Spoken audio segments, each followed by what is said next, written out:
everyone, and thank you for tuning in to Very Thoughtful Life Coaching Podcast. I am super excited tonight. You guys know that in 2023, the goal is to really be around and celebrate women who are living their dreams and finding ways to earn income doing what they love. And so tonight, our special guest is Miss Stacy Flood.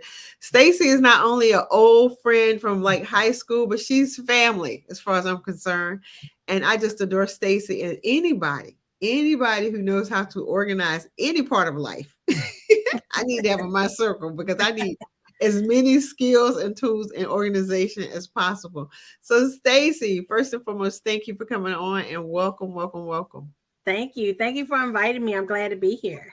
Of course. Tell me about your business. I see, your post online. I see the transformations you're making to people's homes. How did you get started? Girl, so I don't know if you knew this part of me growing up, but I've always been a neat freak. Like my room, even in high school, my car, everything was just neat and had its place, compartments and all that. So Wow. I've really been like that all my life. But how I kind of fell into this, a former coworker, just talking with her, and she needed some help with her closet. Okay. And I helped her, and it went from there. She was like, girl, people will pay you to do this. Like, you don't realize how much stress you took off of me just by telling me what to do with this crazy closet. Because this was during COVID. So Wow. I couldn't get there. So we're doing this over the phone, and she's, FaceTiming me. And yeah, so I had tried to do it previous to that, just because I like to do it, and it didn't really take off. But COVID was in her is what really catapulted me into doing it. Isn't that amazing? Like I was listening to some podcaster the other day, and he said that the difference between poverty mindset, because I'm always thinking about mindset, poverty mindset, and like that entrepreneur mindset is that in a time like a COVID, rich people or people with that mindset, they see opportunities. Right. Where, and I know COVID was hard for a lot of people, and that's not to slight people, but I love the fact that here in a really rough time where most people were just sitting home either sad, mad, or bored, Stacy was starting a business. Yes, because girl, we were stuck at home. So first of all, I was already organizing my house, but people, you had to be there. So they were sick of looking at those junky rooms. They were having to make rooms offices. So they had to make space for stuff. So it was really a blessing. So not that COVID was a blessing. I don't want to, but you know what I'm saying? It was a blessing in disguise for me as far as the business. So now once you did that one, you said that's kind of how you got started.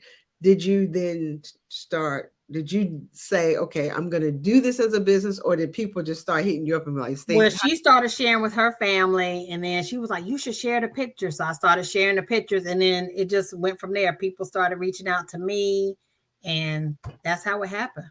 Wow. What's the biggest room, or how have you done how do you do? So it's a lot. But I would say the biggest one that had the most impact was 2 years ago. It was an older lady that was sadly enough being forced out of her apartment, and she had lived in there for 30 years.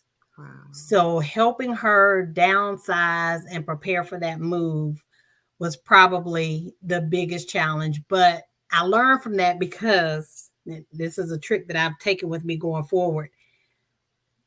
A lot of people tend to hold on to things, and I couldn't leave stuff there with her because she would go through it and pull everything back out. Like when we said, we're going to donate this, we're going to discard this, I had to take it with me. If I leave it there, they're going to go back through it and pull it out. So we had a couple of times where we had to redo the session, but I learned that, take it with them, because people don't want to let go a lot of times. Now, I don't force them to let go. Like I was like, you got to get rid of this, but we talked about it. She was ready to let it go. But when I was gone and she thought about it, she went back and took stuff out. So, yeah. But I also learned a lot from her. Like I said, she was older. She was in her 80s. So she shared a lot of stories with me. And she had a lot of civil rights stuff. And she had very well traveled. So she had stuff from Africa. So I learned a lot. So it was great for both of us. Like I feel like I got a new friend, and I check on her periodically. And, I helped her in a bad time. But Stacey, how do you help people decide on? And I know you can't keep everything, but Mhm. I have some things right now that I think to myself, I need to let this stuff go. But how do you help people decide on what So you want to let go? I give them situations like, when is the last time, and I gave everybody a pass during COVID because we weren't going out. So I was like, before COVID, when were you wearing this outfit, or when is the last time you worn this outfit? And so we kind of talk through it, like, well, are you going to use it again? Has it served its purpose? And just ticking that off, and then finally they come to it like, yeah, you're right, I can let it go. Or some stuff they're just like, say it was something, a bad period in their life or whatever. You don't even have to convince them. They're like, take it. It reminds me of such and such, or I didn't like this shirt, dress, whatever. So a lot of stuff they want to let go. They just need permission. Wow. Yeah. Okay. What do you think that correlates to? Because, like, for me, I'm always looking for how I think all of life connects. Mm-hmm. And I oftentimes find that we think that life is compartmentalized, right? I was just having a conversation with a minister, and I Mm-hmm. said, everything is spiritual. And he just looked at me and he was just like, "Yeah, I'm gonna use that." I said, because everything is. It's Mm-hmm. like we're just so busy thinking that our life is like in parts. What do you think is happening or is going on with a person who have you met a hoarder or like I have met a hoarder, but luckily I'm in a network of organizers that okay, I know my lane, okay, and I can't do hoard, not, and I don't mean it like in a negative way, but I know that's not my ministry. It's not okay, hoarders. So, but I have someone I can refer them to. But yes, I have met a hoarder, or have, and I transition them to the other person. But you're right, it's a psychological thing with them too. So it's not just I collect stuff. There's a reason why they're collecting these things, why they're holding on to them. A lot of times it's childhood trauma that they're trying to put a band-aid over, and these things make them feel better. wow, Or they may have not had, again, something happened in their childhood, and they don't want to let go of stuff because, say, they were, impoverished. So they're like, I don't ever want to be without again. So they try to keep all this stuff yeah, that's a lot of times not even useful, but in their mind, they need it. yeah. Yeah. Wow. My dad jokes that he's a hoarder with food because he says he knows what it's like to be hungry. Uh huh. So he has like, I think my dad has like 2 deep freezers. And I'm like, bruh. Well, look, since you brought it up, I just left someone. I helped clean out a room for them, and they had stuff from COVID in bins. And, just because they're in bins, you still need to check on them. Right. I opened up one of those bins and quickly had to close it. Had little friends growing in there. So, Ooh, yeah, so you get people, yeah, sometimes you got to, I always have my gloves. I'll just say that, my gloves and my mask, because you never know, but you have to still treat them with class and respect and dignity, and I let her know, I'm going to put this to the side. You have your trash man come help me take this out, but I don't ever want a client to feel embarrassed, because I'm not there to judge at all. But, a lot of people out of sight, out of mind. And it's my job to go in and sift through a lot of this stuff. wow. Okay. Yeah. How did you find? Because I know like a lot of times I talk to women all the time who have these amazing talents like you. Mhm. Because I don't think people recognize that organization, like you said, this is something I've always done. Mhm. And I'm, I'm a God girl. I love the word. Right. And organization is actually a spiritual gift. And so And I found that out later in life when I worked at the church. I used to yeah, work at my church, and I was like, oh, that's my spiritual gift. I never knew. So, yeah. yeah. And I personally think if we ever monetize our spiritual gift, then we really walk in our purpose. Now, I Mhm. know you grow up and you hear that you take your gift and you use it for the church, but the Mhm. Bible says, I'm a Bible reader. It says that the gift is for common use. That's what it Mhm. says. Mhm. And so I have been like on my personal journey with God. He taught me if I take my spiritual gift and connect it to my talent, people don't realize these are two separate things sometimes. Mhm. But the word talent in the scriptures mean money. Right. And so if I take that gift and connect it to talents, talents being like being able to write a book, for you being an organizer, but also being able to structure becomes the talent, right? Mm-hmm. And you merge these two things, you can charge for the talent. Yes. So how did you feel? Like, did you go through the either imposter syndrome or the I this is too, because like a lot of times for women we say, well, this is so easy for me, I don't feel Mm-hmm. right charging for it. Did you go through that? I struggled with how much to charge, Okay. and I was undercharging, like you said, because I felt like this is just fun. Like this is still my part-time job. I'm full time. I'm an HR professional, so I do this on the weekends and evenings and everything. So I'm like, this is my part-time, and I like I said, I'm part of a organizing group, and they had to check me. Like we have like a question and answer session after our meetings, and they were like, Stacy, you have to know your worth, like you're actually changing lives and helping people. Like you need to charge, your time is valuable. So just them coaching me and helping me to get to that point where my time is worth it. Like the the feeling you're going to have and the results you're going to have will be worth what I charge you. Now I'm not going to take you to the bank. That's, like you said, that's not my gift, is to make Right. people worse off than they were. But I want to charge and be fair for the work. Yeah. I'm reading this book, and reading for me means I'm audio listening. Mhm. Yes, yes. And the lady, she said something that I just thought was so phenomenal. She says, you can never be paid for your worth because, we're human. And so we're worth a lot. She Right. says, but you can always be paid your rate. And when Yeah. you learn the difference between your worth and your rate, you will Mhm. charge your rate, and you will be kind of like lock And you're yourself. fine with it. Yeah. Yeah, be fine with it. I thought that was so powerful. And I I like really, that. isn't that great? It is. Like, and I want more women to get that because Mhm. Stacey, it breaks my heart sometimes to see women extremely talented, Mhm. smart. Particularly, I find Black Christian women. Mhm. We could struggle, be living from paycheck to paycheck. And then the very gift that God has given us, we so scared to charge somebody any Mhm. money for it. And then And we get into that whole, what the Lord is going to bless me. I'm like, yeah, with the check that the people write right. you. Like, Right. let Right. people. Exactly. But then that first time, and sometimes it could be discouraging because I had a couple of people, they were so interested until, well, send me your price list or what's, we talk about it, and then crickets. Yeah, And I'm like, but you know what? That wasn't the client for me. that's right. So I had to look at it that way. So because it can be discouraging. And I said, well, maybe I need to lower my rates. And I was like, no, you You're don't right. need to lower your rates. So I had to have that positive self-talk.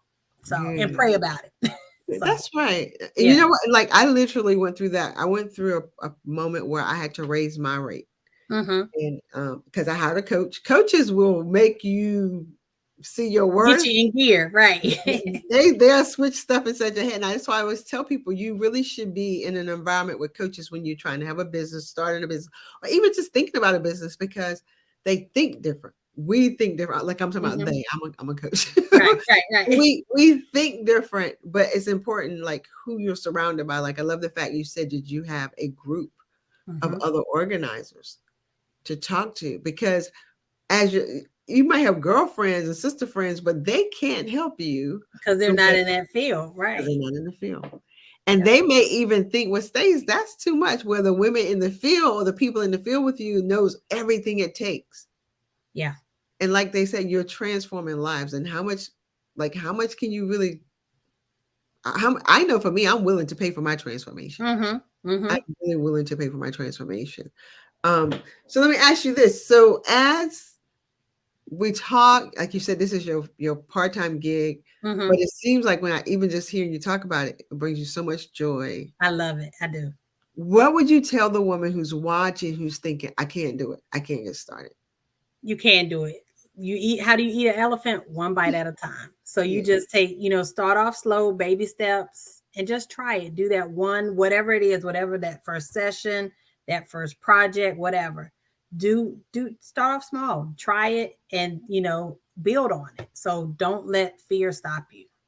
Yeah. Because that's all it ever is fear. Yeah. And we were not given a spirit of fear. So That's right. It yeah. says, do you find that since you've been doing this work, it brings you so much joy that it makes other things easier. Yeah, it's a stress reliever, which trickles down into other parts of life. Like it's therapeutic for me because I can go to a session, put on my music, and just do my work, decompress while I'm, organizing the closet or putting some shoes together or whatever. So yes, I see it. And then financially, it helps, just little odd and end, bills. And like I just turned 50 this year, so I'm doing some traveling. So Yeah. that's helped supplement, maybe not the whole trip, but it put the deposit down for the trip or whatever. So it is helpful in various facets. Yeah. And that's another thing I really want to encourage women to get into this position where they're using their gifts and monetizing their gift, because I think I did a TED Talk years ago, and of course when you do a TED Talk you got to do the research, you got to make sure it's all right and tight. Mm-hmm. There was a statistic that said that like 85% of people worldwide, not just in one country but worldwide, was dissatisfied with their jobs. I believe that. Being in Yeah, HR, I believe that. yeah, I'm sure you do. Right. And I think that because as we grow up, and again, doing the research, high school, you're always taught to look for what is your talent. Mm-hmm. But it's only in the church you hear about a spiritual gift. Mm-hmm. That's true. And I think the gift is the core of who we was created to be. Mm-hmm. Like God said to me, he says, the gift is who you are. Your talent is what you do. Mm-hmm. And so I feel like anytime you can use that gift, the more you're using your gift, the more joy you have, because Exactly. it's who you are. You get to Mm-hmm. fully express the fullness of who you are. And so many people, whether you can actually do it on your part-time, your full-time job, but you have to have somewhere where you are Right. That you pouring out pull that from. gift. Yeah. Yeah. Yeah. Yeah. And so by me being, like I said, in HR and doing this, I'm a people person by nature. So, Yeah. and then I used to be a former teacher. Like I have all these previous careers and stuff. So doing the organizing, I feel like I'm using my teaching, because I'm teaching people how to maintain these spaces once we get them organized. I'm building rapport. So that's the people person thing kicking in, the HR part of me. So I think it's all a perfect marriage. Wonderful. I Yeah. love it. And I love how it all comes together. Like, so Mm-hmm. part of my teaching, my coaching is biblical principles. Mm-hmm. I am who I am. Like I'm the fullness of who I am. And Right. so I tell my clients, I'm going to teach you, show you how your life, that all things work together for the goodness of those who. And so all like my concept is I begin to, it's like a puzzle. Mm-hmm.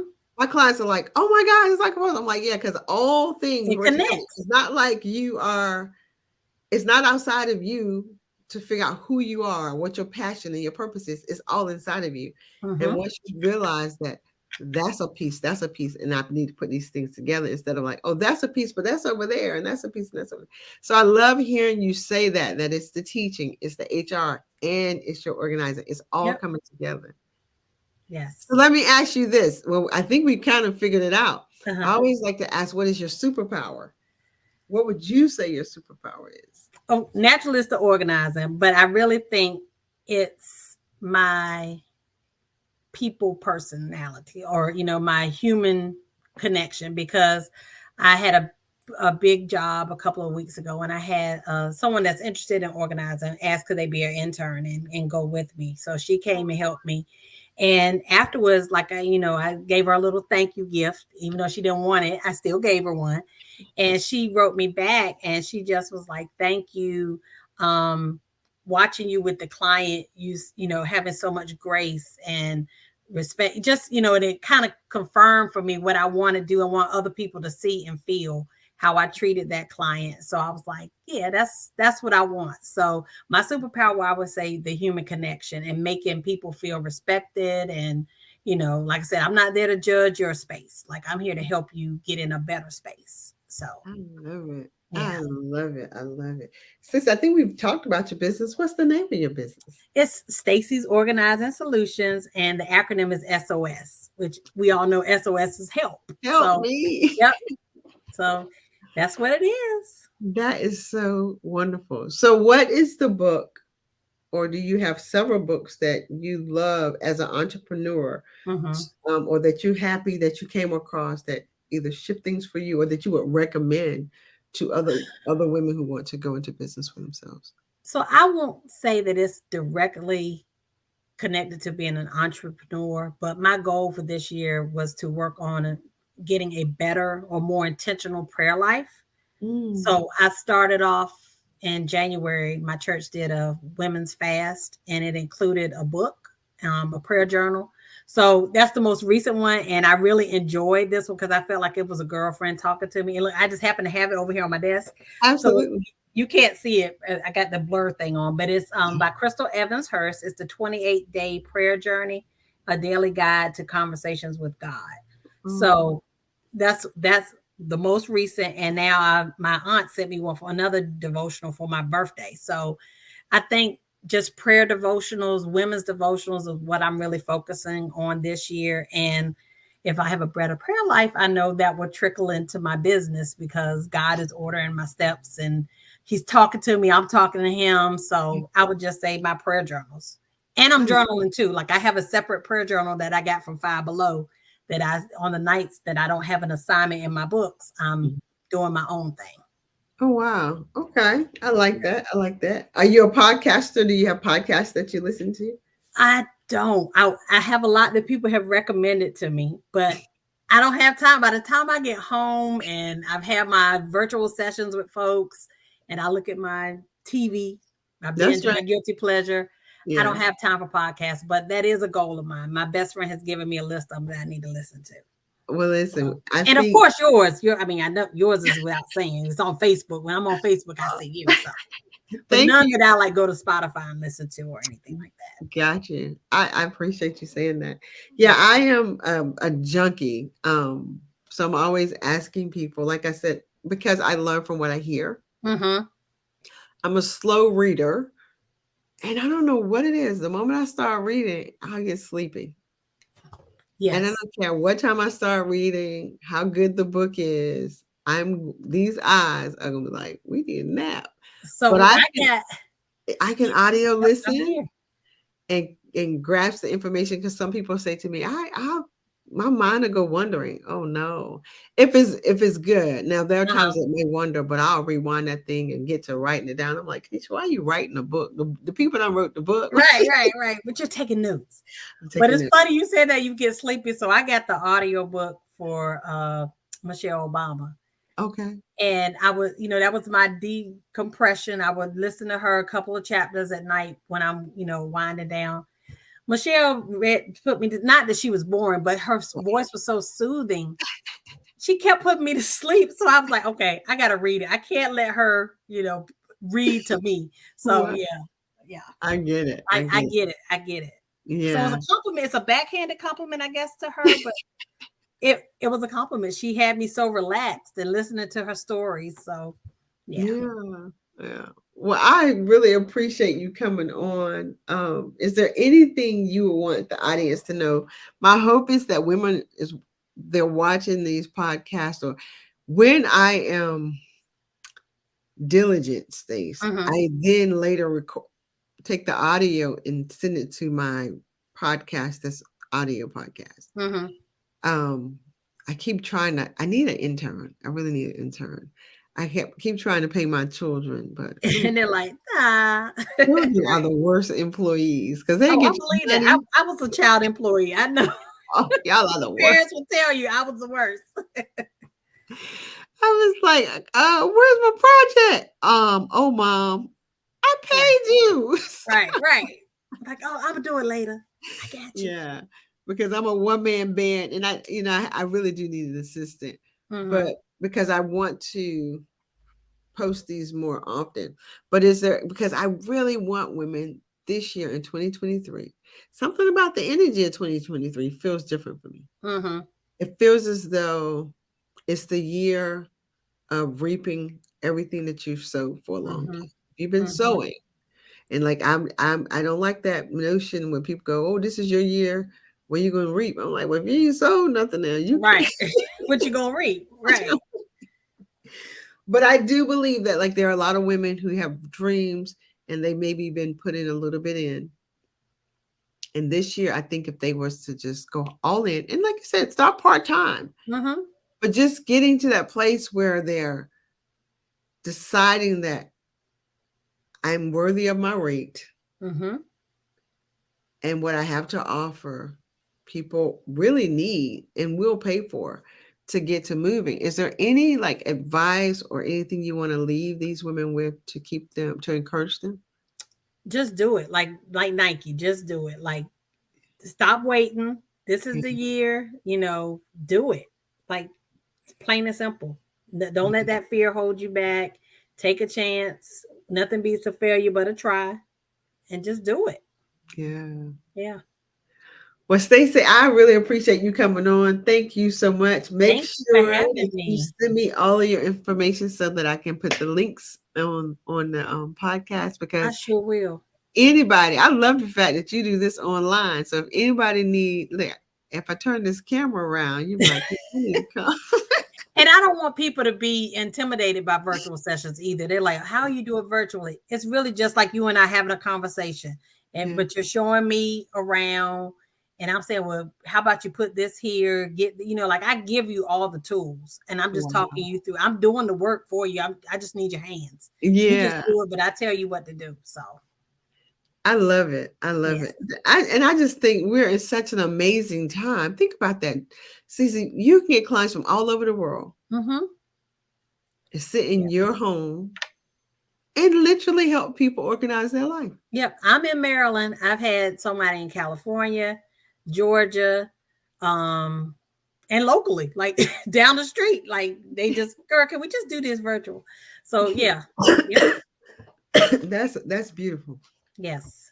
Well, ladies and gentlemen, if you're watching, I don't know what you're waiting for. I don't know who else I can bring on to convince you now is your time to be amazing. Now is your time to pour into, or better yet, express out what God has already put Mhm. inside of you. To trust that, to move, to know that those gifts and talents, it's okay to monetize them. It Yeah. is why you was created. So I thank you all for watching. I thank you, Stacy, for coming on. Thank you. And you guys have a wonderful night or day or whenever you watch it. And we'll see you again next week.